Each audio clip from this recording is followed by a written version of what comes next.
The media erupted with a new debate about feminism and politics after former Secretary of State Madeleine Albright said this to try to rally support for Hillary Clinton. There's a special place in hell for women who don't help each other.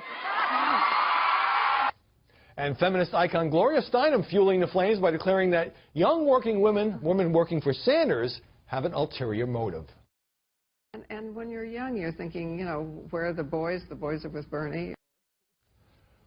Where are the boys? All right, Heidi, Madeleine Albright's apologized in a New York Times op-ed, undiplomatic moment. Well, what was it about those words that struck such a nerve, particularly among younger women? Let me just say, I think this whole debate has exposed what is basically a feminism generation gap. And for Madeleine Albright, what I saw, I think I sit actually in terms of my age right in the middle of this gap, so hopefully I can explain both sides. But for Madeleine Albright, I saw an older lady who had this signature line.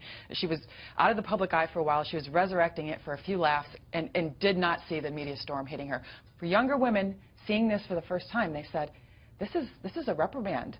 And this is not only a reprimand, but in terms of the Steinem comments, this is insulting my intelligence.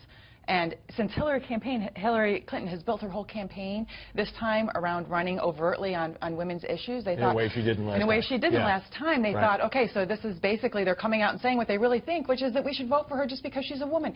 That's not what they were saying, okay? Did you run into Albright? I did run into Albright in a green room, and this is a woman who had really legitimate reasons for coining that phrase, okay? And she has been through the mill.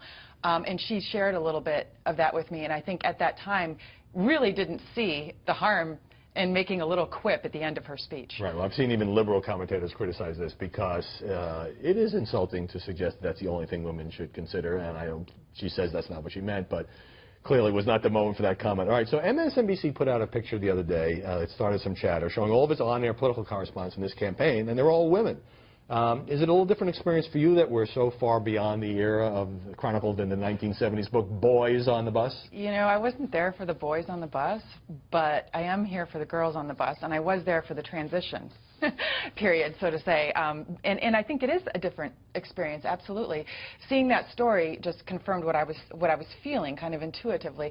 And prior to that, they had done, there had been a Politico story of just all the women covering Hillary Clinton's campaign. I juxtaposed that with my days of covering the White House under George W. Bush, where most of the pool, these are the reporters who travel all the time with the president, were all men. And it was a real handicap, in my case, that I can't get myself interested in sports.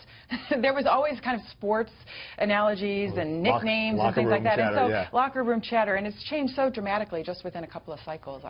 Is it unfair for people to say, oh, look at all these women covering Hillary, are they going to give her some kind of break? You know, that was some of the criticism, and I was kind of shocked to read it, that was underneath the picture of all of us women who were covering Hillary Clinton. And I was shocked because since the beginning of time, it's been an all-male press corps covering male candidates, and no one would ever think to level that kind of criticism. And certainly, I can tell you quite genuinely that it was the first time that occurred to me that we would give her preferential treatment, especially considering the email stories over the summer and how hard she was battered by the press. Heidi Presbella, thanks for bringing some gender balance to our programs.